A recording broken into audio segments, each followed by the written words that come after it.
இரங்கல் தெரிவிக்கவோ அங்கே பாதிக்கப்பட்டவர்களுக்கு வருத்தம் தெரிவிக்கவோ முன்வராமல் இதை எப்படி அரசியல் நோக்கத்தில் கொண்டு போகலாம் என்கிற நோக்கத்தில் தான் அவர் பேசுகிறார். அவர் பேசியிருப்பதில் முதலில் முதலமைச்சர் என் கட்சியை சேர்ந்தவர்கள் பாதிக்கப்பட்டிருந்தாலும் இறந்து போனாலும் அவர்களுக்காக போய் களத்தில் நின்றதற்கு நன்றி சொல்கிறேன் என்று சொல்லியிருக்க வேண்டும். ஆனால் அதை சொல்லாமல் அவர் மீண்டும் திசை திருப்புகின்ற அரசியலில் இறங்கியிருக்கிறார். தன்னை கைது செய்வார்கள் என்று ஒரு செய்தியை சொல்கிறார்னா அவர் அரசியல் செய்ய தான் நினைக்கிறார், மக்களுக்கான தலைவராக இல்லை.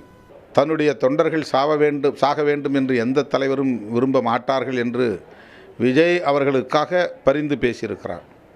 அப்படிப்பட்டவர் மீது உள்நோக்கம் கற்பிப்பது திட்டமிட்ட அரசியல் சதி, அது பாஜகவின் அரசியல் சதி.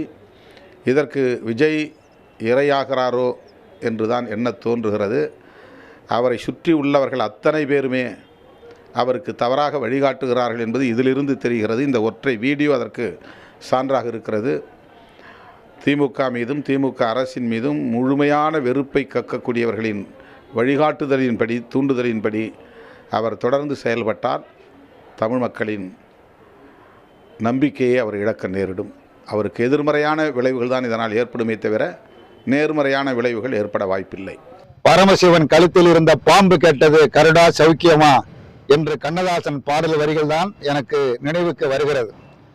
இந்த அகம்பாவுத்தனமான அறிக்கை என்பது RSS ஏஜெண்டுகள் தமிழ்நாட்டில் இருக்கிறார்கள். அந்த ஏஜெண்டுகள் விஜயை சந்தித்ததற்கு பிறகு இப்படி ஆணவமான ஒரு கருத்தை தெரிவித்திருக்கிறார். சிஎம் சார், என்னை என்ன வேண்டுமானும் செய்து கொள்ளுங்கள், வீட்டில்தான் இருக்கிறேன் அல்லது அலுவலகத்தில் தான் இருப்பேன் என்று ஒரு தடாலடியாக திமிர்த்தனமாக பேசியிருப்பதை மிக மிக வன்மையாக கண்டிக்கின்றோம். ஆணவத்திமரோடு அவர் பேசுவது, இன்னும் அவர் பாடம் கற்கவில்லை. இந்த மரணத்திற்கு பிறகும் அவர் இன்னும் பாடம் கற்கவில்லை.